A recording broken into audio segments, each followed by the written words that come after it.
Hello, thank you all for tuning in. I'm Selena Marche, and this is the You Plus Happy podcast, where every other Tuesday I bring you someone who challenges us to define happiness and success on their own terms with a dose of laughter. I say it every week, y'all, or every other week. Please subscribe. And I just had a video go viral on Instagram, so go over there and look. It's at Selena underscore Marche. And subscribe and tell your friends, please. This week, we have celebrity publicist. What? I can't even say it. Celebrity publicist. You messing up my own term. Celebrity. You know my Baltimore accent really trips me up CP. sometimes. CP. But celebrity publicist KP. Woo! So I'm like, why am I messing up? Anyway, thank you so much, KP. Why? For being here. Why? Thank you for inviting me. Yes. I'm so excited to be here. I'm excited that you're here, and Thank you told me to introduce you as a celebrity publicist, but you do a lot of other things. Just can you run it? Talk about. Wait, can we cuss? No. She, oh, okay. Well, okay, so yes, I am KP, celebrity publicist. Been a publicist now for about 6 years. I also am radio host of 107.5, not 107.5. Sorry, 105.5 FM radio. Definitely a radio host. Also, what am I? Production coordinator. Yes. O-Hits Productions, Film House. I'm just a boss. That's what I am. I'm a boss. I'm a mother. I'm a student. Me and my actual son are in college together. What? He's getting his associate's degree. I'm getting my bachelor's degree. So yes, we are in school together. And then I'm a manager at a hospital. That part. But there's some behind the scenes. It is. But we gotta wait on that because we might have to take this over and beyond.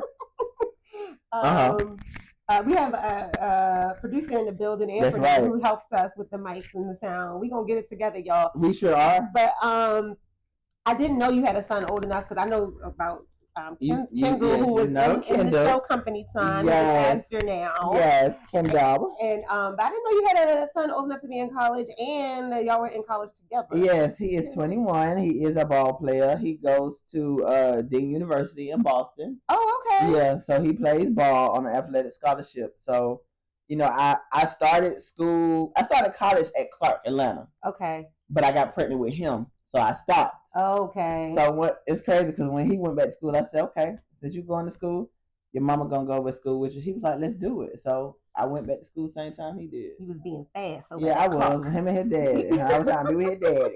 Football player. Yeah. So it's like, yeah, we go back to school. We went to school. We go to school at the same time, and we actually graduate the same time. So we both graduate next year. Oh, congratulations! Yeah. So it motivates me. I'm very motivated. My oldest son that's the one who taught me how to be a mama. He the one that taught me how to. We got it out the mud together. Wow. We did. Yeah. So, about you being a celebrity publicist, how did you get started? So I used to have a podcast called Love and Hips TV. Okay. And that was around 2000. I say 12, 13. You were ahead of the game. Yeah, but what made me set out from the other women, I'm one of the women that I build relationships. So after every interview, I make sure I followed up with the guests, or if they were, speakers, authors, football players, DJs, rappers, I followed up, and I built a genuine relationship with them. Okay. So whenever I see stuff, or whenever they, hey, I'm doing this event, come support. I come support. I like and share, take a picture, Okay. And I just start building connections. And when you be in certain rooms, you never know who you're gonna meet. This is Atlanta. Yeah. You never know who you're gonna meet. So I literally was just in rooms, just really building genuine connections. I'm very professional with it. Right. And it's just like, as I kept growing and growing with different people, because we did it for like 3 or 4 years. And they was like, KP, like, we like you doing this and we like you doing that. And people was like asking me about a lot of stuff. And I'm so connected in Atlanta. I'm born and raised here. So it was just like, I was just plugging people. Oh yeah, I know this person. Oh, we do this or we do that. And it's just like, I started getting into it. Like, I started building connections, or how they said it, bridging the gap. and it just started happening, and then everyone's like, okay, like this is what you consider like a publicist or consultant, because I was saying that, and it just, my homegirl was like, no, like, this, you a publicist because like you're building and you start getting clients and you helping them build exposure. I started building who I am as a brand, and people started following me, like major people. So it's just like I just took off from that, like, and ever since then I just been in doing media, being publicist, working with different clients. It's just been an amazing journey. Yeah.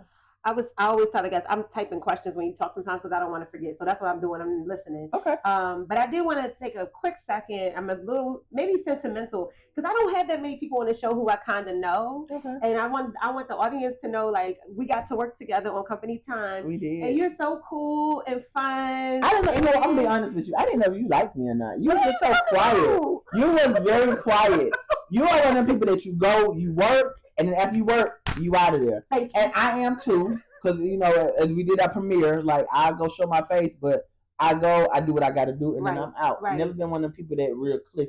Right. And I think that's what I loved about you, because I watch people, I observe. You know, I'm not real cliquish. You know, I support, I'm proud, I do all that, but then after that, like, all right, I'm out. Yeah. You know what I'm saying? Yeah. I'm not a woman that have a lot of friends.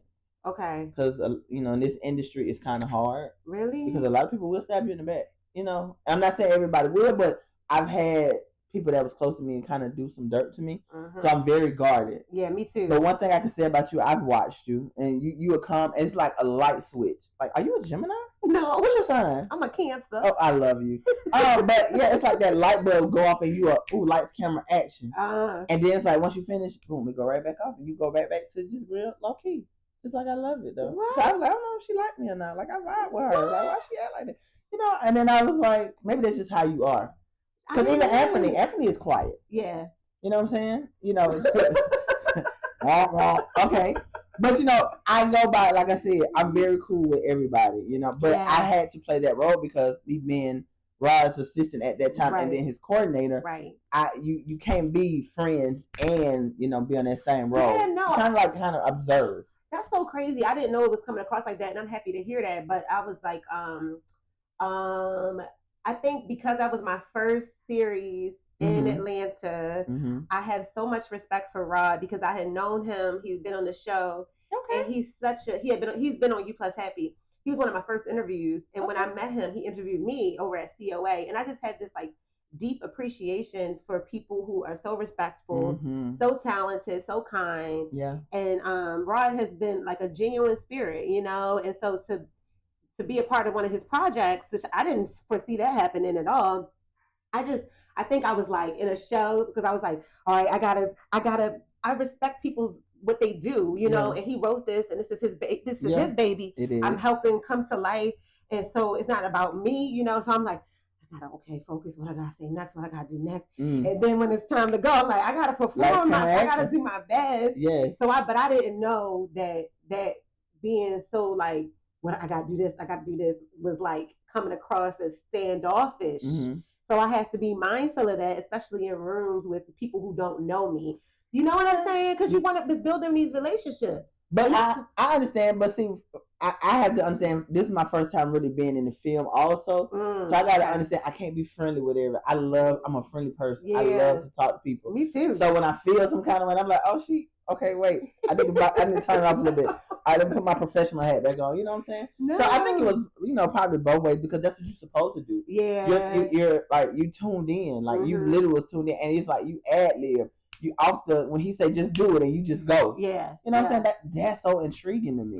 So I mean, you just zoned in. You was focused. I had to do what I had to do. Yeah, and you got that. Well, you did that. But I appreciate you and K Marie and Rod. I didn't know I was like going to talk about them today, but it was a set where everybody was so like genuine good people, you know. And I'm not just saying that. Nobody asked the whole vibe. The whole vibe. It was a vibe. It was like no issues, none, no problems, none. That was the first time I ever got along with like everybody. It wasn't a problem with nobody. And you know, they say they'll say like, oh, you know, black women and all of this, and it was an all black set. Everybody was getting along, like, and we still do. We do. We like, you know, I'm gonna y'all family. We like.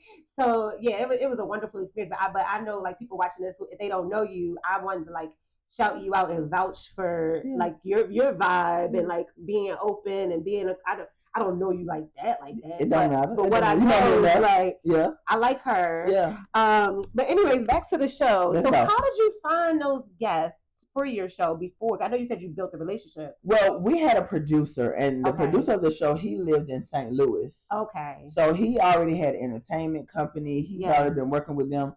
So he was bringing in the guests. Okay. So since he was in St. Louis, I was helping them and running it while they was in Atlanta. Mm-hmm. So I was confirming, I was sitting making sure they got to location on time, following up. Thank you, you know that because he's in St. Louis, I'm here in Atlanta. Mm-hmm. So he was just setting those up. So that wasn't the problem. Right. He'll bring the guests in. It just so happened some of the guests, you know, I knew, you know, so I kind of built from that. It was amazing. When you would follow up, first of all, how did you find the time? Because I be thinking about what do I do? I follow up my guests, and I'm like, it's not that I don't want to. I just got a lot on my plate. Absolutely. And then what did you how did you find the time, and what did you say? So after every show, I would send them like an email or a DM, or a text message. Mm-hmm. You know, depends on which one, what form of communication they want, and just let them know thank you for being a part of the show. Mm-hmm. We appreciate this. We will be posting this on this platform on this day and this time. If you have anything you want us to promote or do all this, you know, please reach out to us, let us know. And they was like, yeah, thank you. And it's like sometimes they will reach back out and say, hey, I'm doing this on this day. I would love for you to be a guest. I'm gonna put you on our VIP list, and and then you actually show up. You come. Yeah. That's so. Okay, I gotta start. Yeah, you gotta follow up with my them. game up. Yeah. I mean, I tag them and all that, but just a little thank you message. That's important. And you said they turned into clients, but how? Like, what were some of those conversations like? So their conversation don't be like, well, I got this product and I'm doing this and this, but I need help to kind of get it out there because sometimes their life is so busy that they're not able to focus on just one thing because they have to focus on, you know, their 9 to 5 or they got other businesses. So they just be like, okay, well, KP, can you help me do this, or how can you bring the exposure that I need? So that's when I can kind of bring them to different events in Atlanta, different red carpet events, different podcast events, some to help them. And now that I'm on the radio, I add that to my resume. Because not a lot of people have actual syndicated radio stations. We are actual syndicated radio, like 105, V103. We're an actual radio station. So to have that up under my belt, it kind of elevates me because no, I'm not a podcast. I'm an actual radio station. Okay. So I'm working on actually, you know, I'm the one that brings in the customers. I'm the one that brings in the clients. Like today, we had a guest. It was called the Biltmore on Bankhead, Bravo on Bankhead, something like that. Okay. But they do like plays, and it's on Bankhead. It's in the heart of Bankhead. Okay. But it's to bring the community, you know, because Bankhead, you know, certain parts of Bankhead is very hood. Okay. So, you know, it's community arts here in Atlanta is big. So just, you know, they're young teenagers and it's like the puppetry of arts, you know, but it's in the heart of Bankhead. It's in the hood, but it's showing that people, just because they're in the hood doesn't mean they're not creative, just because they're not talented. And they do actual shows. Like right now they're doing one called Adam and Eve, you know, and I'm going to check it out this weekend. But it's amazing to work with people like that because a lot of people do not know. So people like that, I wanted to bring, you know, I worked with Lil Bankhead before from V103. Okay. I worked with Greg Street, you know, from V103. So I can, you know, bring those collabs together. You know what I'm saying? Yeah. So I love to actually help people. I've done stuff so many times for free just because I love to do it. Like if it's a passion that you want to do it, it doesn't matter what the money is. And we talked about that. It's not always about the money. It's true. It's the passion. And I have the passion for helping people. When you do charge, how did that go at first? I feel like a lot of us, especially in the beginning, especially when it's not like a 9 to 5, you figuring it out. You don't know what to charge. You're scared to charge. Right. So how did you say, I'm charging for this? And how did you figure out your rate? So in the beginning, I did a lot of things for free. Like you said, I couldn't figure it out. And you know, I see that we in the same boat. Right? You struggling just like I'm struggling. So how I'm gonna charge you some money and I'm struggling too. So a lot of times I just built on that, and I built my connections to now where I'm at the point now where I know actual CEOs of record labels. Mm-hmm. I know real $1,000,000 people. Mm-hmm. I built those connections from ground up. Mm-hmm. So now that I know that, I'm like, okay, now I can charge because now I can go to these people. At first, I was just building. Mm-hmm. But it's like now that I'm here, and I'm still building, but I feel like for Atlanta, right. I'm set. Right, like right. I know Atlanta. I got this one on lock. Yeah. Now LA, Houston, I wanna reach out and go more different states. Right. Not just Atlanta. Even though Atlanta is the black Hollywood, yeah. you can get a lot done in Atlanta, but right. I want to tackle more. I want to go international. Mm-hmm. I even want to go to Africa. I even want to go to China. I want to help different people, artists, businesses, women. Mm-hmm. I'm one of them people that I just want to help. But I didn't start charging till maybe after the first 2 or 3 years of me really getting into it and really learning it. And then I started small. I $199, do this, or maybe get you 1 or 2 interviews on a podcast. Really? Or, $50, $50 to $75 if I can get you a little write up in the magazine. You know what I'm saying? Did you pay the podcast too? No. The podcast just wanted the clients. Okay. So I charged them to bring my connections to them. Right. But that person, it brought the attention and it brought the exposure to both parties, not only to the artist, but to the podcast. Okay. So it built 2 ways, but I charge you for doing that. Like, because you couldn't have got on the show. Yeah, like I'm bringing you to my connect, and sometimes, it kind of backfire because you bring them to your connects, and then what they do is go behind you and build their own connect. So you know what? They no longer need you no more. Right. That be the part that's kind of skeptical about this publicity stuff. Yeah. You know what I'm saying? Yeah. Like, because they can go behind your back. Once you bring them to them, they can go behind their back and build their own relationship. Then you're no longer the media man. Like, you're no longer needed. So you just like, So everything is about just being strategic. So now I went from $199, $75 to now I can go up to $1,500. I can go up to $2,500. If you want to go to a record label, I can go up to $10,000. You know what I'm saying? Because now I bring you to an actual record label. Yeah, yeah. And to even get in certain rooms, they charge $20,000, $30,000, $40,000, $50,000 to even get in the room. And just Are you serious? Girl, yes, ma'am. I work with labels from Def Jam, 1501. That's with Megan Thee Stallion. Erica Banks, different labels like that. Ugly Money Entertainment. I even have my own entertainment company. I just haven't pushed it. My entertainment company is called Pretty Girls Work Entertainment. So, because a lot of people are like, "Oh, you're so pretty, but I'm a worker." Yeah, I'm pretty, but don't get it twisted. I work. So it's pretty girls that work. Just because we pretty don't mean nothing. Right. So I think a lot of people think, oh yeah, you too pretty, you too pretty. Nah, I work. Yeah. So, it just depends on the client, what they want, what their expectations are, and what's their budget. What are people charging $40,000 to get in a room for? So for artists, just say if they want to do a track with, and they want Megan Thee Stallion to be on it. Okay.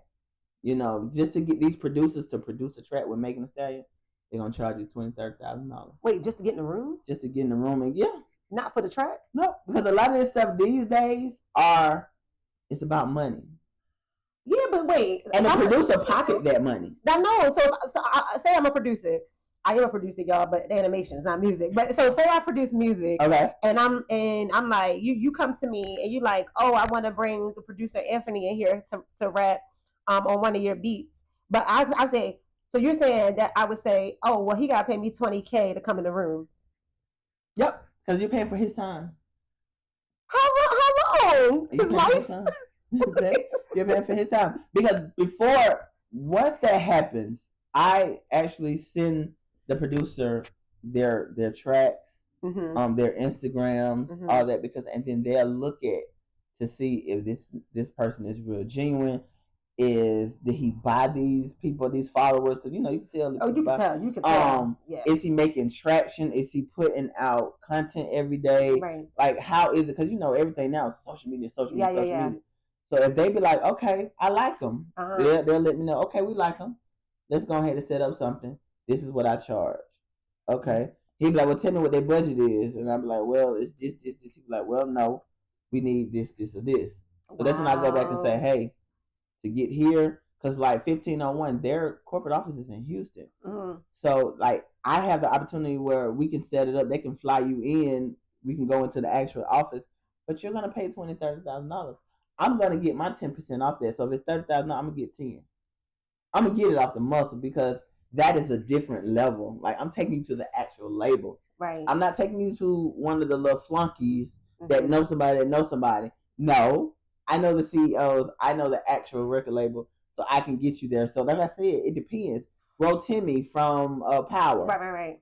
I just talked to him, and that's about like a month ago, maybe. And he was like, he don't mind working with people. Well, how much do you charge to do tracks?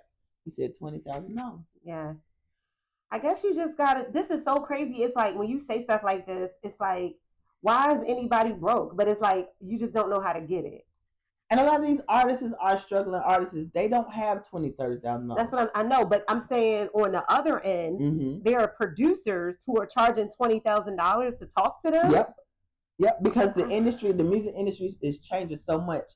Hence is why I have pivoted and got out of the music industry. Because everything is about money. Everyone has said that. I've had like 4 people on the show say that. Yeah, I'm out of it.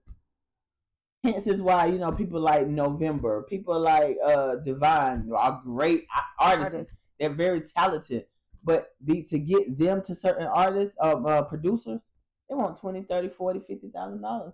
It ain't nothing that I can do unless they got that money. And it's no guarantee. Even if we do get them the $20,000, $30,000, it's just no guarantee that you're going to get signed. You're not going to get a record deal. I don't know. I'm so ignorant about this stuff, I'm being honest. So I might have an ignorant question. No, you're fine. But isn't it like, say, okay, the average person in America does not have $20K to throw away. Not saying it's a throwaway, but to just give to somebody for that. So say they have $1,000 or even $500. Would it be smarter to take that and just market yourself on Instagram, TikTok? Because I'll be honest, like there are artists that I've discovered from Instagram, from an Instagram post. Yeah. And it's not even viral. It'll have like 1,000 likes or something. I mean, that's a lot, but it's not crazy. No. So would that be a smarter thing for an artist to do? Way smarter. I think everybody should put majority of their money in marketing. Really? I think so, because you give it to a producer to do what? Even though he can produce a track and he can put you on there with, I don't know, Lil Baby. I don't know. Who's to say that song is going to go viral? Exactly. So you done spent your whole life savings to do a song with Lil Baby, and you got maybe 5,000, 10,000 views, and you still broke. Yeah. So it's definitely marketing. That's exactly what I tell everybody to do. Put it in your marketing. Stop spending money on going to the strip club, buying weed, buying all gold chains, putting out, like, it's unnecessary. Yeah. Put it in your marketing. Social media is so many people. It's 1 billion people on social media. So many people can see you, and it's also about your hashtags. It's about you hashtagging and you can bring the attention to you as long as you post that content, show that work every day, and it's easy. Because if somebody really love you and really want to be with you, they're gonna pull you and they're gonna furnish everything. Yeah. Wow. Yeah. Okay. How did you get on the radio? So, I also work with, one of my clients is Elan Media and TV, and then I also have another client, Four Corners Production Studios. And she is an amazing Black woman who has, like I said, media, film, and TV, and I met her in the industry a lot of red carpet events, and we just see each other in passing. And like I said, I'm real funny about Black women. Sorry, but I am. But it's like whenever I see her, it's always respect. We always laugh, and we just give each other flowers. And then it's just like, I think one time she was like, "Hey, I want to do this radio station," and she was like, "I see you. I see who you connected with. I see how you interact. I think you'll be great." And then we was gonna bring another guy in, so it was gonna be 2 girls and a guy. And I was just like, I'm with it, because I've always manifested that I wanted to be on the radio. How did you manifest it? I just spoke it out into the atmosphere. Like, how often? How long? Every day for like 2 or 3 years. Okay. Because seeing Grid Streets, seeing Lil Bankhead. I even know the like Wanda Smith, like and rest of so. I've just seen how they're acting and the power of radio. And I love to talk. And I was like, I'm gonna do this. I'm gonna be on radio. And in this industry, you got to start small. So I used to send emails to, big shout out to Reggie Rouse. Reggie Rouse runs V103. So I used to send him emails. Like, I used to bug him. Like, I'd be like, y'all ready? Y'all got a platform for me yet? Like, he used to be like, I will let you know. And I was like, oh, I'm bugging him. I don't want to do that. So I just, it kind of happened, and she was like, "You want to do it?" I was like, "Absolutely." And I took a chance, and it's hard to maintain 9 to 5. It's hard to maintain radio. It's hard to maintain being in school. It's hard to maintain even being a mother. Mm-hmm. But when I tell you, if this your passion, go for it. I'm not tired. I don't. People are like, how do you do it, KP? I don't know.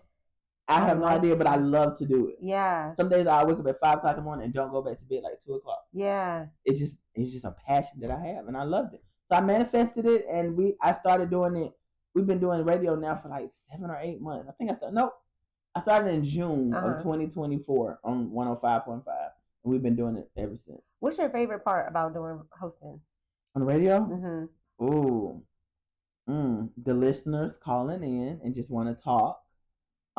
Bringing in different guests. Just interacting with the people, and I like to bring, like, my segment is gossip, so I bring the tea. Hey P. Yes, I like to talk about the tea. What's going on in these streets? Who's fighting with who? That's my segment, and then I also do like a healthy segment. Sometimes I do like trivia. Okay. Because like this is Black History Month. Right. So we was doing trivia. Like, so I'm gonna ask you a question. You ready? Mm-hmm. Oh, let me find it. You ready? I'm gonna give you a trivia question, and then I want you to really think about it, because I love trivia. I hope so. Yes. Okay. I be really questioning people. They be like, "Oh my god, can you hear?" I'm sorry. I got excited. That's why I'm getting my producer tall and mics. Look, my producer told me, calm down. No, we want to get crunk. like, because I started talking real quick. Like, wait, I'm not trying to find the question. I can't find it. But the question was, let's see if I can remember. Like, one question we had: where did Barack Obama? What state did Barack Obama was a senator in before he became the president? And it was something like, I gotta find it. No. Oh, okay, I'm gonna pull it up. What? Wait. You talking about was in Chicago? What? I whispered it. I know. I heard you. I don't be knowing my trivia. Okay. I'm asking this question. You don't know it. Okay. What is the name of Michelle Obama's debut memoir? Was it? I know it. Dreams from My Father. B. Becoming. Or C. Just as I Am. Well, A was Barack Obama's book, and B is her book. Becoming. Yes. Okay, this was the question. What state was Barack Obama senator of before his presidency? Did I say it right? Presidency. Yeah, say it from there. You got this. Is it A, Hawaii, B, Illinois, or C, Michigan? Well, you already told me it was in Chicago, which is in Illinois. So it's Michigan? I was wrong. It was Illinois. Okay. Illinois. I thought so, because I was like, that's where they were dating Michelle and Obama. Yes. What? Mrs. Obama. Yes. Was dating Mr. Obama over at the Chicago. Yep. See? And I was wrong, so I was like, nope, that's not. But when I looked at it, it is it. So it was stuff like that. I love trivia. I like trivia too, but I don't think I'm so good at it. But you did it though. I did it, y'all. Yeah, you did good. Yeah. Because I went to trivia night last night, and let me tell you, it was a good. Where's the trivia night at? They have them everywhere, like almost every night. They have them on Tuesdays, Wednesdays. I want to go to a black trivia place, but I'll probably know more. This was more general stuff, and I was like, I don't know. But it's trivia and bingo. I went to a R&B, a 90s R&B bingo, and I knew I got it. I won. Yeah, I believe it. I won. Look how you looking. Yeah, I like to win. Yeah, I see. You gotta keep me updated. I would love to go one day. Yeah, I really would. I love trivia so much, and I hadn't done it in years. Yes. I want to go to The Office trivia, like the show The Office, because I know that show. Oh, really? Yeah. They have Office trivia? Yeah. Ooh, they have all kinds. Yeah, let me know. Keep me updated. I will. So when the guests call in and talking to the people, because I like to talk to people too. That's why I'm doing this show. Yeah. But what do you like about it? What do you get out of it? And like, what is your goal to give for the guests to walk away with? That was a lot. Yeah, it was. But like Rod said, great question. Great question. What brings me joy is to bring people that has a small platform, to be able to bring them to a radio station that has over like 5 to 7 million viewers. Okay. And to bring that exposure and to watch them light up as they talk about their project, their baby. One what exactly, what work they put into it. Like, what are they doing with it? How can they find them? How can they support? To be able to help. And then also, I love the fact that even after they leave the show, and sometimes they be like, oh my God, KP, since I've been on radio, people has been calling me, or people has been saying this, like, thank you so much. And it's just like, now they're just like, well, every time I have this, you are executive, or you are a member, or you can come and you VIP. And I love a VIP. Everywhere I go, just let me VIP. I can't do nothing average. Do me some VIP. So just to be able to help people, and then my ultimate goal is to, and I'm not knocking where I'm at, but everything is about growth. So of course I want to be on, bigger stations. I want to be like, Steve Harvey. How he, yeah. I want to be like, not Michelle Obama, Oprah and Gail. I want to be one of those women. But I think I might be not the so corporate Oprah. Right. I want to be more of the hip hop, in the community, KP. Yeah. Not the real, corporate light, but I can do both. Right. Yeah. I wanted Oprah as my talk show guru or whatever, hero, whatever. Yeah. Who I look up to, and I've like studied her in her interviews, and like the things that she says plays in my mind. But yeah, and it's like there's so much noise out there. I just want to put something out there that I think is meaningful. It might not, of course, everything is not going to be for everybody, right? But something that's meaningful to people, with fun, with humor. Yeah. But anyways, you said, damn, I had a question about what you just said. About what? And it left me. I thought you were over there typing it up right now. I know, and I didn't type it, and that's why I went away, because it said no, it said bye. Damn. Well, I got a question to ask you while you're thinking about it. Okay. Tell me how you came up with the name. Is it I Happy? You plus happy. You plus happy. Tell me, how did you come up with that? Because I love that. Thank you. Yeah. I came up with it with a friend, because I used to have a co-host when the show first started. Okay. Shout out to the day ones out there. Okay. And we did a whole bunch of different names. We brainstormed for weeks, and then this one, I think I found this one, and we did, and then she had one. These were our final two. Okay. And then we did a study. We sent it to people, so she sent mine to like 5 people who didn't know me, and I sent hers to 5 people who didn't know her. Okay. And then mine won. So that's what happened. I love it. But I think everybody wants to have some kind of form of happiness for the most part. So I think it's like super relatable, You know? I would love to know what your version of happy is. But this is your show. So I ain't going to take over your show. I'm going to let you ask me what you want. I don't care. Yeah, because I'm sure going to dig into it. But that's one of my questions, is what makes you the happiest? And I feel like I've heard a lot of it. Yeah, what made me the happiest? This might be a very generic answer, but my kids. Oh. My kids get on my nerves. Let's be transparent. But being a mother is one of the most amazing jobs you can ever have. To be able to not only see your son go to college, but I'm financing my son's education. Yeah. You know what I'm saying? So to be able to work and be one of the moms, and see your child live those dreams because you're doing everything that you're supposed to do as a mother, it's no longer, it's like once you have kids, it's no longer about you.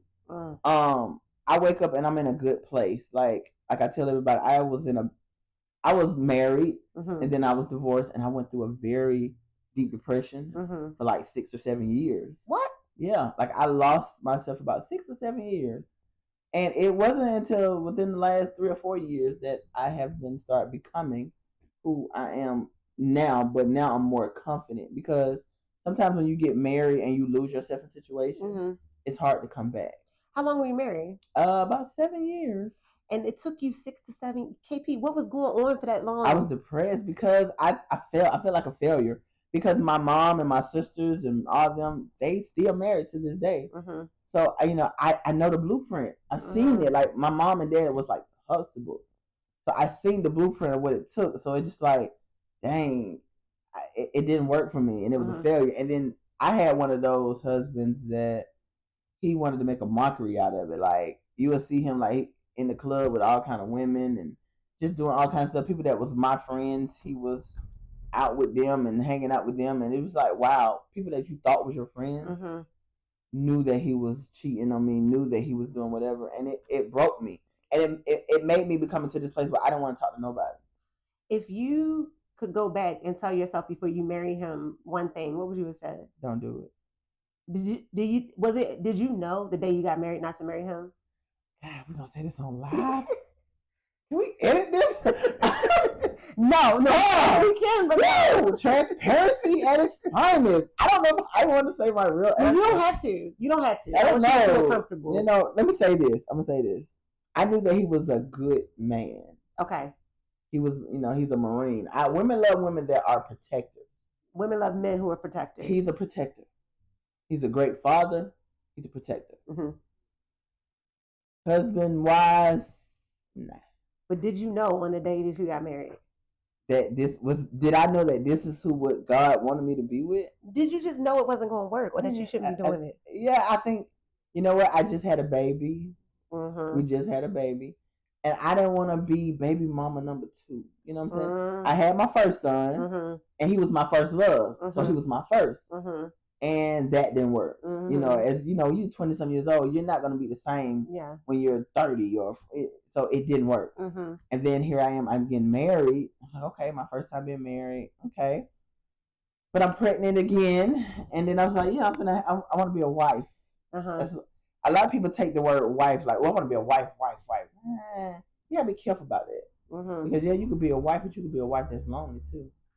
So you could be a wife that's depressed too. You could be a wife, but your husband still cheating on you, but you're a wife. Yeah. So what? So at that point, I just said to myself, hey, I'm gonna try it again. Maybe some people have that urge or they get those feelings like I don't know about this because let's be clear, marriage these days is not what your grandma and your grandpa had. They've been together for years. My mom stayed with my daddy till death do us apart. To the day my daddy died, my mama was there. So like I said, I knew the blueprint. Yeah. But I said, God, let's go. Like, in my mind I was just like, I don't know if I want to do this, but hey, this man loved me, so I guess it's what love looks like. Something just came to me because it's like just because something ends doesn't mean it was a failure, and just because they still together doesn't mean it's a success. Right. Because I know people who have been married 20 years. Yeah. They ain't happy. And I'm not saying everything's about being happy, but they just living that separate lives. And I don't want to do that. I don't want to be with people and just be with them just because. Because you only get one life. You only get one opportunity. Right. So why not? Yeah, I get with this man and I'm just like, man, life is so boring. And with this, but then I get with this man and he brings out so much life in me. You know what I'm saying?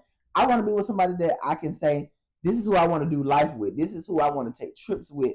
I want to act stupid with. I want to enjoy life with. I want to build money. You know what I'm saying? It's just, you got to find that right person that fits you because, like you said, we grow and change as women all the time. So I know now that I know what love really is for me. I understand what my love language is. What's your love language? I like words of affection. How did you figure that out? I didn't figure it out until, I'm going to be honest with you. After that divorce, it was trial and error. And I probably have created a lot of monsters in between those trial and errors. Oh. Because I done tried some things, and some men were good men that I messed over, and some men were bad men. How you mess them over, KP? Because I wasn't in a place where I was ready to be in a relationship. So I kind of like used and abused a lot of people trying to figure out what's right for me. And it wasn't good. Do you know, to this day, they still be like, dang, why you just ghost me like that? KP, this is an apology podcast. Yeah, apology. I'm sorry. KP is actually sorry. We all make mistakes, but whatever. It happens. Sometimes people are casualties, and it sucks, but it's life. I hate it because I've been a casualty. I was a casualty. I've been a casualty. I've been a casualty a couple of times. I've been collateral damage. Yes. So, I mean, whatever you are. Look, it's a dirty game out there. I done played Mary J. Blige. I'm not going to cry no more 1,000 times. With a bottle of liquor. I'm not going to cry. Girl, we can have some stories to tell. A bottle. And I'm not going to cry. When was the day you were like, all right, it's over? Ooh. Hey, do I remember that day? Well, when did you know? When was the... You know what? Well, the day when I knew it was over is the day that I left him. And when I tell you, I left him, I had we had a big 5-6 room bedroom house, Benz's cars, like everything. On the outside looking in, you would think I had a great life. I was miserable. I left that man with just clothes, just trash bag of clothes. And the day that I this lady, she gave me a chance to rent this house because I never did rental history. I never had none of that because I've always, I was always a kept person. Like I was poor, so I never stepped out on my own. But I told this lady what the situation. I'm ready to start over because I had to move home with my mom. Yeah. And anybody know you move back home with your parents at a certain age, and you got a baby. I got PTSD. Yeah, that's the hardest thing because my mom is a drill sergeant. So that was so hard for, but 2 years I had to suck it up. Yeah. I had to deal with it, like for 2 years. Yeah. So this lady took a chance on me and she allowed me to rent her home. And literally, I was just like, that was like that aha moment for me. And then not only that, while I was doing that, I was working on my credit because my credit wasn't good. But I got it good enough to where Navy Federal, big shout out Navy Federal, they gave me my first credit card. Okay. And they gave me my first credit card of $20,000. What? And when I tell you, I took that credit card and furnished my whole house. When I tell you, I was so happy. Yeah, I'm in debt now, so, but I was at peace. You know what I'm saying? I got a whole house. KP, how did you get a $20,000 credit card? Baby, my credit was like in the sevens.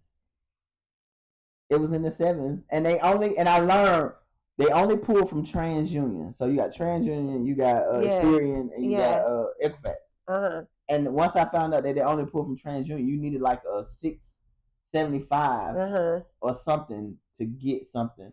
Because my homegirl put me on, and it's crazy. She got $10,000. Yeah, those are not. They gave me $20,000, and this was like 5-6 years ago. And I was like, "Oh, I got 20." She's like, "How you get 20?" I'm like, "I don't know. I got it." Don't spend that money. I spent it. I bought a whole house. Wait, did you pay them back? Still paying them back. That's what I'm saying. Still paying them back. Don't do it, y'all. Yeah, KP. Let me tell you, the only reason why I did it because KP wanted freedom. Living with my mama, oh my God, it drove me crazy. Yeah. And I wanted to get back on my feet. Yeah. I lost who I was. Yeah. Like, I'm living in my mom's house. I have no freedom. I'm 30, some 40, what is it, 30? How was I? 30-something years old?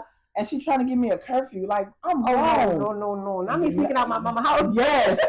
Like, I got a curfew. And if I decided to go out somewhere, like your mom said, if you go out the door, you're going to stay out the door. I found somewhere to stay. I didn't come home until like Sunday. Oh my God. You know what I'm saying? Because I was like, well, I need a piece from this lady. I love my mother. Yes. But staying with her, I was like, no. So yeah, you're right. But that was my piece though. Yeah. No, you know what? I think, and that's such a good point. Like obviously a financial advisor would say that's horrible. But sometimes it's the price for your mental health. Yeah. Like for real. Because I was in that situations and I spent a lot of money. Hello? And I'm still paying on some credit cards because I would go get a hotel. I would go I love my family and I'm so grateful that I had that option. Yeah. But I went into a little bit of debt to keep some type of sanity. Yeah. Because I was gonna go crazy. For real. I understand that. So I definitely get that. It's like sometimes you gotta pay the price to keep yourself together and that's so important. It was, and I don't regret it. Right. I don't regret it. Like anyway. Yeah. The 6 to 7 years that you were depressed about the divorce. Yeah. How did you get out of that? That's a long time, KP. Like they said, I had a praying mama. Because I used to cry to my mama a lot. I used to cry a lot. And going to church. Really finding out who I am. I used to take a lot of long walks. I used to play gospel music, stuff that was uplifting. I love India Ari. You know what I'm saying? I used to love to play her. I play a lot of great gospel. When I go work out, I play gospel. I try to do stuff to stay in a great mental space. Yeah. You know what I'm saying? Whatever it was that I didn't like about myself, my goal was to turn it around. So, I used to model. I was a plus size model for years. I got with him and I stopped. Why? Because he wanted me to be a home wife, to stay at home with his child, just do this and be at home. So I stopped everything that I did just to please him because he wanted me at home. So I stopped modeling. I stopped doing a lot of stuff. And I got back to Kim. Like I started back modeling. I started working out, finding myself again. I started, just dating, just trying to figure out who I was, staying away from negative people. And the hardest thing for me was to be by myself. Like I had a baby, and so my baby distracted me a lot because he was crying, or he was 3 and 4, so we had to go walk, we had to go to the park. We got to go riding. Mm-hmm. So I had the distractions. Mm-hmm. But when he leave and go back with his dad for the weekend or do all that, that quiet moment, that was the worst time for me because I'm alone. All I did was had time to think about what I'm supposed to do. I'm lonely. I'm depressed. And that's when the trouble started. When you get lonely and depressed, you start doing stupid stuff. And you know, that part right there, now I'm at a place where I can be alone and I'm peaceful.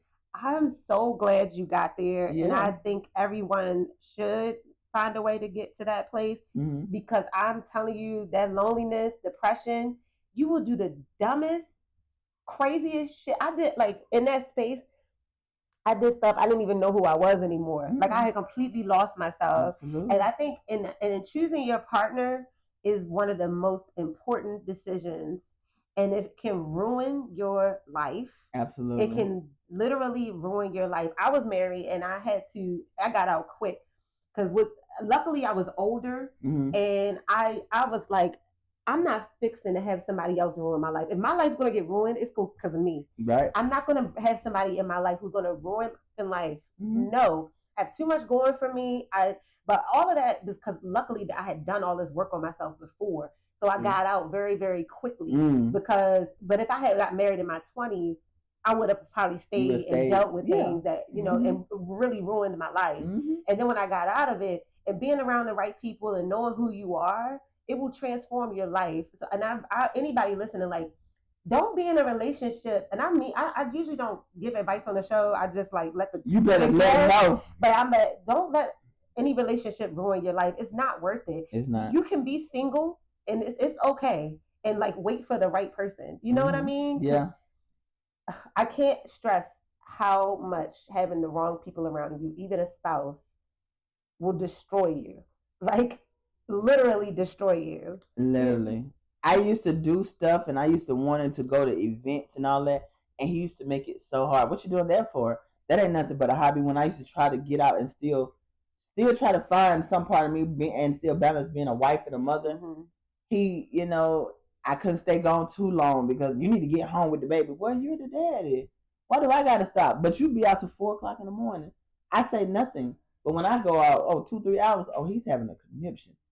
And then back to what it does is make me uncomfortable. Right. Because now I gotta hurry and go home. Yeah. Because now he's mad. Now he's upset. I need to go home. Which made me just stop doing stuff. Because I always, time I go out, he always try to tear it down. And it was just horrible. Do you feel better now? Heck yeah. It's so crazy how I can look him in the eye now and don't care what he says, what he thinks. I don't care. Yeah. And that's how I know I'm at that point where I don't fear him anymore. Because I used to fear him. Yeah. Very much. I don't fear him no more. Fear does not live here anymore. Wow. It does not. I can't imagine living with that, like being afraid. Being afraid of somebody that you chose to have a baby with, somebody that you lived with, being in a marriage that you're all alone. Alone. Like literally, I was alone, really, in this big old house, all this, and I'm lonely. How do you deal with getting that divorce and co-parenting?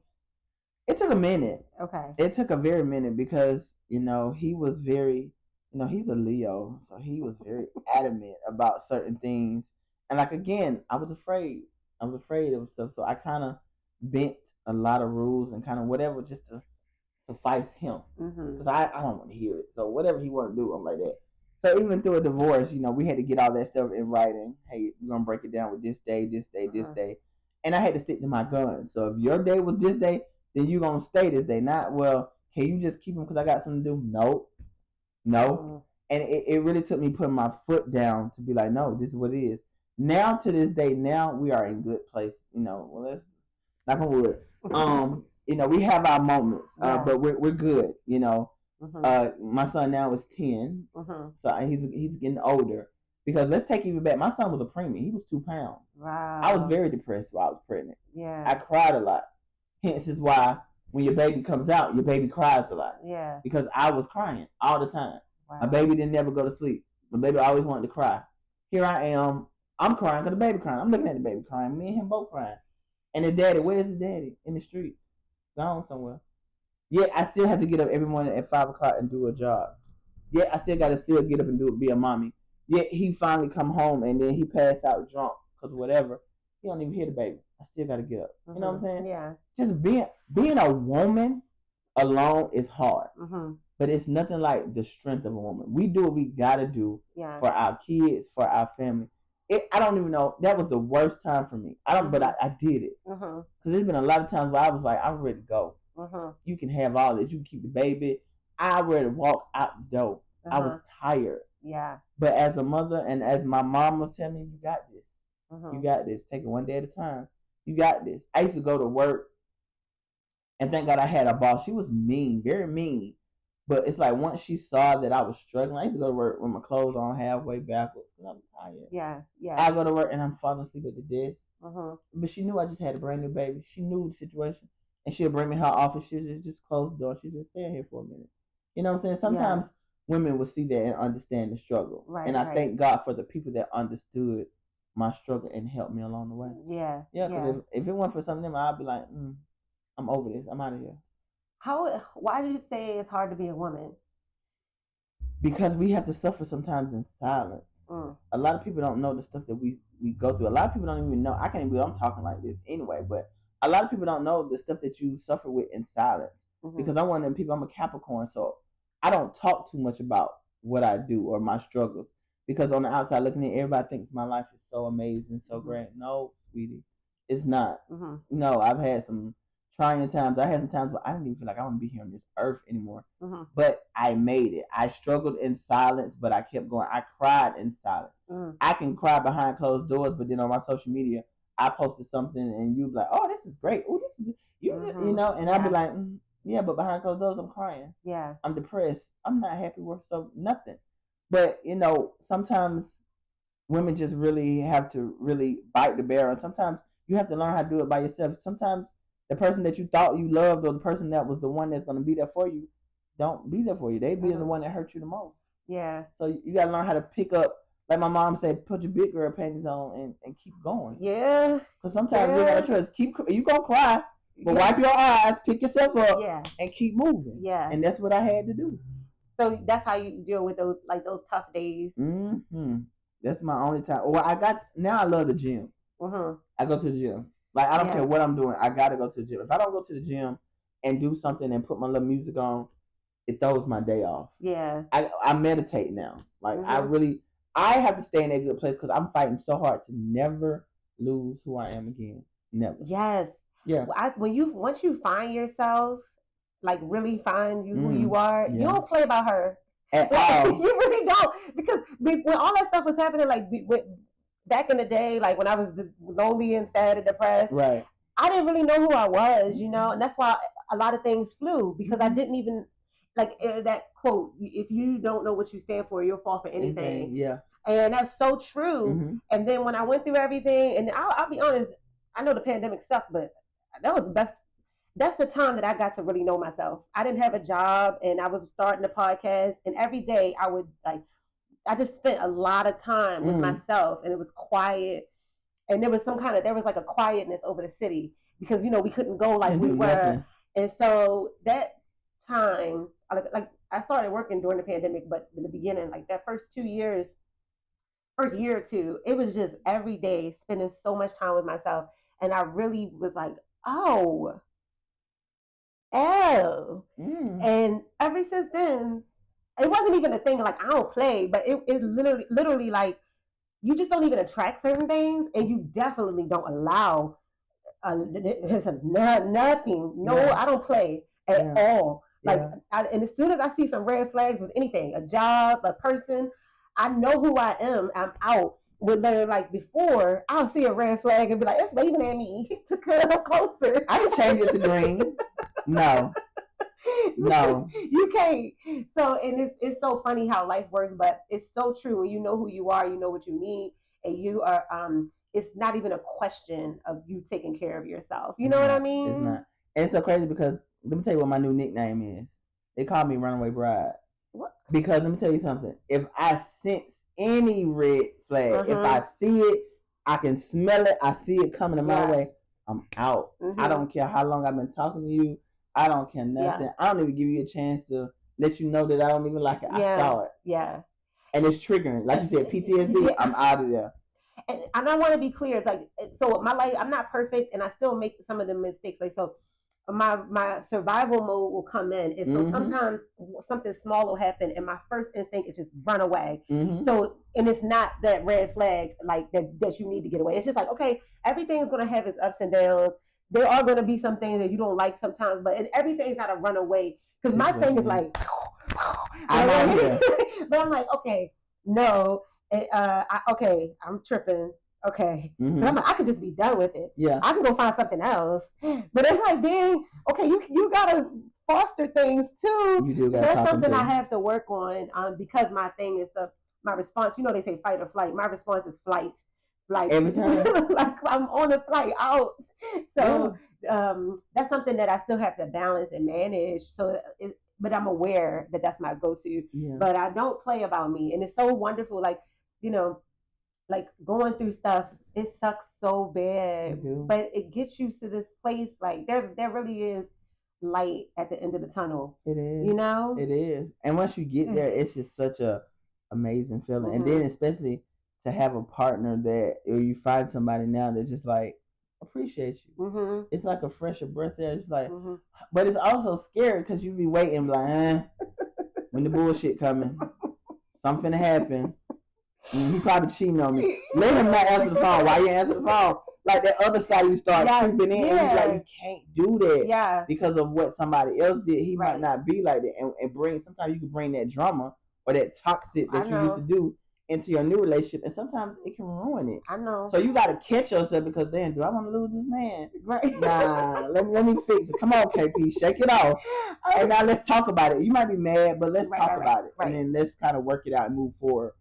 But yeah, no, that's really important. And I try to tell myself this mantra. I try to remember, this is my new normal. So like, okay, Selena, it's okay to have good things. It's okay. Things can be going well. This is my new life. And like, because I'm so always waiting for the other shoe to drop with everything, my career, my relationships, my friendships, everything. I'm like, no, you can have a good life. It's okay. And I have to like remind myself of that because I was in the trenches emotionally for like 10 years. See? It was bad. Yeah. It was really bad. It was, yeah. And even now, you still have your moment. Yeah. It's not anger, but you know how to handle it. Exactly. That's you know the part. What I'm saying? That's the part. Like I said, trouble don't last always. No. You know what I'm saying? No. You're going to have them days, and let's be clear. Yeah. You might have 1 or 2 bad days, but once, you know how to maneuver more. Yeah. Back in the day, ooh, Lord, no. It was ugly. Like, yeah, that bottle of 1800 Quavo tequila there, that was not the road. Because now I'm not thinking straight. Now I got that liquid courage. Yeah. Now I'm busting windows. I'm pulling up. I'm sending death threat text messages. I'm doing the dumbest shit. Like, really. And then the next day, they call you, like, why you do all that? Threatening. I'm like, what you talking about? Oh man, I had one of them moments. I did some things in my day. My pull-up game is strong. I pulled up and showed my ass a couple times. I told you before the show, like my hood rat days. Ooh, girl. I used to play at Jasmine Sullivan, bust the windows out the car. Oh, girl. Bye. I did a lot of bad things. That's why I'm saying, like, the wrong partner will destroy you. It will have you out here destroying yourself. Like, it's really bad. It's really, really, really bad. Yeah, and I'm not saying some of that stuff wasn't warranted because you tried me. Hello, you gonna catch it. But now it would be like, I'm not even going to deal with you. Yeah. But you know what I'm saying? Like, I'm not going to put all this energy into that because silence is the best. It's not worth it. So it's like, okay, you just out on to the next situation. Yeah. But it was Lord. But yeah, and so now, like you said, 1 or 2 days or something. But I know how to get myself back. So it's not this unrealistic fairy tale where nothing ever goes wrong, but your capabilities are much. Your responses are a lot different, and that's a beautiful thing to grow up. It is to just grow up. Yeah, and it's a beautiful thing to have a partner be like, you ain't got to do all that. You know what I'm saying? And patient. And then you be looking like, I don't believe you, but they really be like, you ain't got to do all that. Like, I'm really here. Like, you ain't got to do that. Yeah, I'm not doing. But the other side, you be like, I don't believe you. I need constant reassurance. Right, every day. Yes. Like, every day. Sometimes they be like, that's unnecessary. Because you drain your partner trying to always reassure you that he's not that dude. Right. So sometimes you just got to trust that love is not like no easy situation. No. I want to be in love like majorly. I want to be married 30, 40 years. And yeah. I want to be the woman that be like, I found my soulmate. Mm-hmm. I want that. Yeah. The guy that I'm dating now, I think he could be potentially. Let's just give it a little longer. Yeah, it's been a little short, KP. It is. I'm like in love. Like I'm like, that's that Capricorn coming out. That is, because I battle. Because some days I'm like, oh, I just love him, and then some days I'm like, he'll answer that phone. I ain't answering the phone. Where you at? Share your location. I'll be one, but I can't do that. Yeah, because I already know he is a Leo too. So I'm like, oh, I can't do him like that because I know he's a runner too because he's been scoring. So it's like certain things. If you trigger him, he's gonna run. Well, at least you're catching yourself. Yeah, I'm catching myself. I wish you two crazy kids the best. I don't. I do. What? I do. I'm sorry. I do. No, I do. I do. To be loved, to be in love, and to love and be loved is a wonderful thing. It is. When it's wonderful. Yeah. When it's not. Everything in the beginning be magical anyway. That's true. Let's ask me this question again in like 2 more years. Okay. But it hasn't been that long yet. It ain't been but what, 2 months? Girl. Take your time. This is a little 2 months right now. So I'm in La La Land right now. So let's just give it check on me in 6 months, girl. Please. Let's just take our time. I know. Slow down, KP. Take some baby steps. But I mean, sometimes when you know, I don't know. But let me ask you a question though. When is it the perfect time? Because like I did it the right way. I met my husband. We was friends for 2 years. Like they said, be friends before you become lovers. We was friends. We became lovers. We had kids. We got married. I did it the right way. I did everything the right way. That everybody said this is how you supposed to do it. Right. So now this time I'm doing. Let me look in the camera.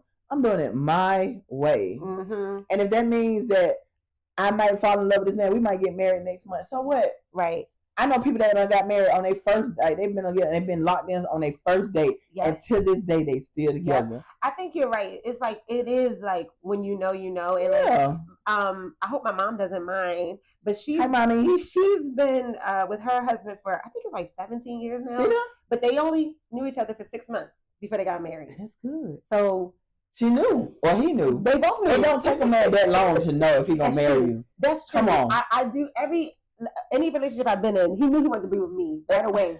There you go. Are we acting or we Selena? I'm telling the truth. You really just turned on like, yo, he gonna be with me. I know that. Like Jordan. Yeah, Jordan likes me. But now, yeah, you act like you really like. He did. I do. He's a character. No, he don't like me. But he likes me. Yeah, that's the way you just acted a few minutes ago. Sometimes I do talk my shit. No, but I'm saying as to say to all the girlies out there, and guys know too. Like, you know, even this one, it was a post. This guy was like, no, this girl. Somebody asked to the fellas only. How long does it take to know? And all of them said if he didn't like wife you or whatever, and after 4 months, it's not going to happen. Ooh. So they know, and not literally wife you, but like say we're together exclusively or whatever, whatever y'all thing going to be. 3 to 4 months, they knew.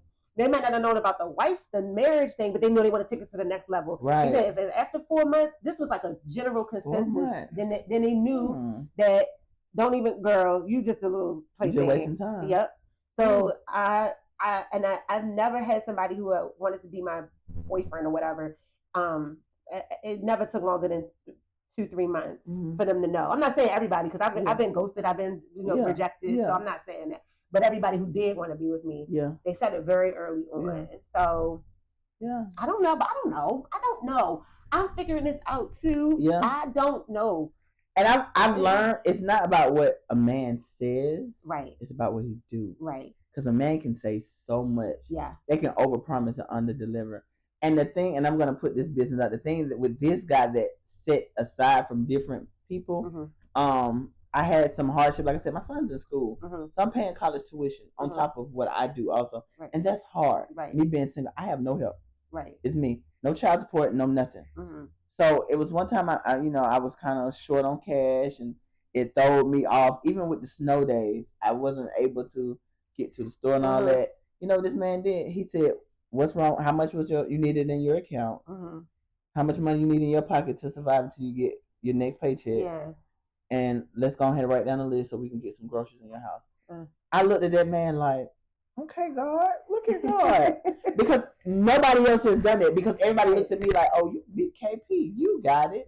But not knowing behind closed doors, I was dealing with some other stuff. Yeah. So for him to step in as a man and said this, and he literally fixed everything. Yeah. To this day, like this morning, I woke up. I don't even care. I didn't go to work in the morning. I didn't even want to feel like going to work. I wanted the day. I needed the me time. Yeah. He said, let me tell you, once you finish doing what you do, go get your nails done. Go get your hair done. Just go chill out. Yeah. Like, I love that. Then go get you something to eat and chill. See, that's a man. Right. And I just like, okay. And you know what? By a man doing that, now when he come home, that dinner going to be ready. Right. He's going to be good. Yeah. His bath is going to be ready. Yeah. Like, I'm going to make sure he's good because he makes sure I'm good. And I'm glad you said that because I think, I've said this before in the show, I think a lot of times, like, women bash men, and we don't take responsibility. I don't want to say we because I like accountability for the things that we've done wrong in relationships. So when my relationships dissolved, I took time to be like, Selena, these people did do this, that did, but that's over. You got them out your life. What did you do? And I took time. I've done a lot of things in my past that I'm like, oh, that's not okay. That's not okay behavior. Even as a friend, and I can't stand people, men and women, I don't care what your race, age, nothing. I can't stand people who don't hold themselves accountable and don't take constructive criticism. I don't like that because that is a wall. That's a red flag. Everything in nature grows, and we're in nature. I think we should constantly be evolving. We should constantly be learning more about ourselves, more about the world. And as new information comes in, then you adjust and you pivot and you get better and better. That's how evolution happens. That's right. And I just don't respect. I just don't have tolerance for people who are like, I'm perfect. I didn't do anything wrong. Yes, you did. Like everyone does things wrong. Absolutely. I'm gonna make mistakes today. I'll make some tomorrow, and that's fine. Like that. I don't want to keep making the same exact mistakes, but that's a part of it. And I did some really bad things in my relationships and things that were selfish and very inconsiderate, and I have to be accountable for that. Hold myself accountable. So to say like when women walk away, he did this, he did that. Okay, he's gone, and I understand you have to process that. But what were some of the things that you did? And I'm not saying you trigger him. Sometimes people are just fucked up people. I'm not saying that. True. But you can also just look at any little tweaks that you can make for your next for your next relationship, or just for yourself. And I think that is so important. And I can't stand when women are just like bashing men. Like, women, you're not perfect. No, like, I'm not. Sorry. But there's a lot of women that are hurt, and there's a lot of men that are hurt, and a lot of people are not taking the time to really heal. That's a good point. Sometimes before you get into the next relationship, you really got to heal. And the healing process might take longer than you expect. I think a lot of people just jump from relationship to relationship to relationship, and you're not healing. You're taking the same drama to the next relationship. Yes. You're not healing. You're not fixing anything. So I think it's about, and like even with me, I detox my body because of when I was with this person. I want to detox everything, inside, outside, mentally, inside, like the pH balance. Yes. Everything needs to be cleansed before I even want to, because soul ties is real, connecting is real. So I literally detox my whole mind, body, and soul before I jump into another relationship. I don't want to bring the same triggers. I mean, I'm not perfect. Some stuff do happens, but give me time. Don't want to just jump from person to person because you're not healing nothing. Yeah. I don't like that. And I think it's like too, like, everything, even with jobs or whatever, I always assess. I'm a big reflecting kind of person. Like, okay, what did I like about that? What didn't I like? So that way, hopefully, my goal is moving forward, I can make better decisions and not end up in the same situations. I have done that, and that's why I'm like, I got to do the work to change my life if I don't like something, you know. And then I think too, like making sure you know what you want and what you don't want. Just like I said. If you don't know what you stand for, you'll fall for anything. So that's for relationships too. If you don't know your standards, you're gonna be out here with Tom, Dick, and Harry, and dealing with any old thing. I've been there, like dating people and not having not knowing what I wanted or needed, so just putting up with stuff that's crazy. Like in hindsight, that is literally crazy. That today I would never. I got too much to lose. I work too hard. People like, how did I get here? What am I even doing? I'm just playing. But it's like you said, being lonely, being depressed. Absolutely. And then not knowing my standards, like what is acceptable and what's not. You have to have guidelines for yourself. You do. It's really important. So, I mean, listen, Nobody has all the answers, but that's just what I found on my journey. Absolutely. Everybody's journey is different. Yeah, for real. Yeah. All right. Ooh, we done had a heart to heart. Yes, we did. I love it. We need wine on this episode. We need a part 2, honey, because we can talk. We do, because we need a part 2. We run up on time, but I had to ask my main question. We definitely need a part 2. Okay. I knew I was going to enjoy talking to you because you have a show. Mm-hmm. People who have a show typically know how to talk, and they're fun, and they like to talk. Yeah. So, but anyway, what is your definition of success, and then we'll close out? Ooh, my definition of success is really, like you said, waking up every morning and really being genuinely happy with what you're doing. Mm-hmm. Just finding your passions, finding out who you are, just appreciating the small things. For me, I'm not a millionaire yet. Mm-hmm. Like I say all the time, I want to be a millionaire, and I'm gonna be. Mm-hmm.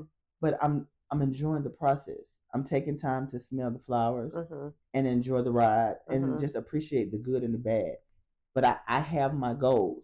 So every time I accomplish something, I reach it, I scratch it off, and I keep going. I keep striving to be who I want to be. But I also pray and meditate and ask God, whatever you want for me, then put me on that path. Put me in the right direction. Put the right people in front of me. Like they said, order my steps, guide me. And I trust that. And that's where I'm at in my life. I'm just like waking up and I'm genuinely happy. Like I'm in a good place mentally. I'm in a good place. And for me, that's success, because we live in a world where everybody is killing each other for, just the smallest thing, from road rage, men killing women because they don't want to be with them, women killing men because they cheating on them, they're killing children. Like we're living in a world where your time is limited. You can be an innocent bystander and just, get caught up in the wrong crossfire. So I'm at that place where I'm just thanking God every moment that He wakes me up, just saying thank you and really being thankful and really appreciating this life that I have. So that's my version of success, just being happy. Yeah. Hence is why I'm here. At the U Plus Happy. That's right. Over at the U Plus Happy. Part 1. No, for real. You got to come back, KP. Yeah, I'm coming. And I can come on your. Can I invite myself? Look at you on the radio. Wait, I gotta talk to the program director before. That's your nice way. Yeah, because I can't say yes to everything. Okay. It has to go through them. But I can work on it. I can't tell you it's like right now, but let me work on it. Okay. Yeah, I'm gonna work on it. Is that a real? I'm gonna work on it as you coming in as not the podcaster, but the actor, actress. Yes. Yes. I do act. Yes. You think that? Yes. Y'all should all be seeing. She got businesses. She's doing company time. Things. Yeah, on company time, literally. So let me work on it. I got you though. Is that a real answer, or is that the Hollywood? That's a Hollywood answer. Let me work on it. Because I can't promise you that. Because let's be clear, these radio stations, they're very selective about people that they want on their platform. But I like working with women. Yeah. Well, I like your honesty. Yeah. Because you could have been like, yeah, girl. Yeah, and then lie. Be like, hey, KP, when you gonna put me on? But I know people, like, even with production studios and all that, they still be like, hey, KP, are you put me on? And I am. It's just we only doing interviews like maybe once or twice during the month. Right. And then it's already kind of booked. So we got to figure out when we'll do that and when we're going to put you on and, different stuff like that. But I'm going to work it. Well, if you need it, I can at least call in. Yeah, you can. I can definitely call in. Yeah, I'm going to work it out. We're going to work it out. Okay, all right. Right now it's at a standstill because of what we talked about earlier. Yes. But I got you. Okay. Once we kind of let the smoke clear, then I got you. Well, closed mouths don't get fed, so I always put my bid in. Yes. I put my bid in. And then I would just shoot your shots. You got to shoot your shot. You miss every shot you don't take. Michael Jordan, hello. Anyways. Always. Okay, I will close this out. Wait, how do you feel?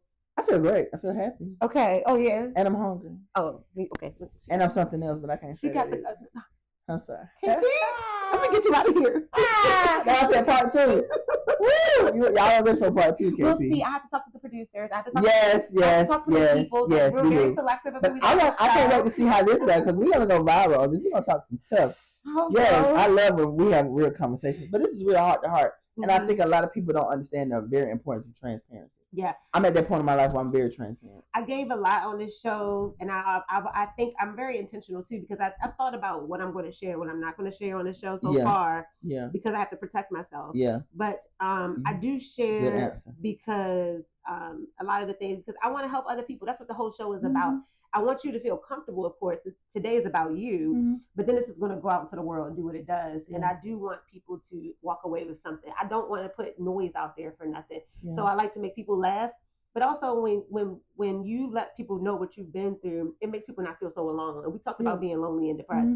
So just knowing that we've been through this stuff, I hope it helps somebody, you know? So that's why I do share the things that I do, because I know it's going to help somebody, and we all need help at some point. So lean over me. No, I'm like so sentimental today. It's okay. It's okay. Everything is in perfect timing. Okay. Thank you. I can talk to you all day. Obviously. Period. Period. Thank you, KP, for sharing your time with me and inspiring listeners to redefine success for themselves.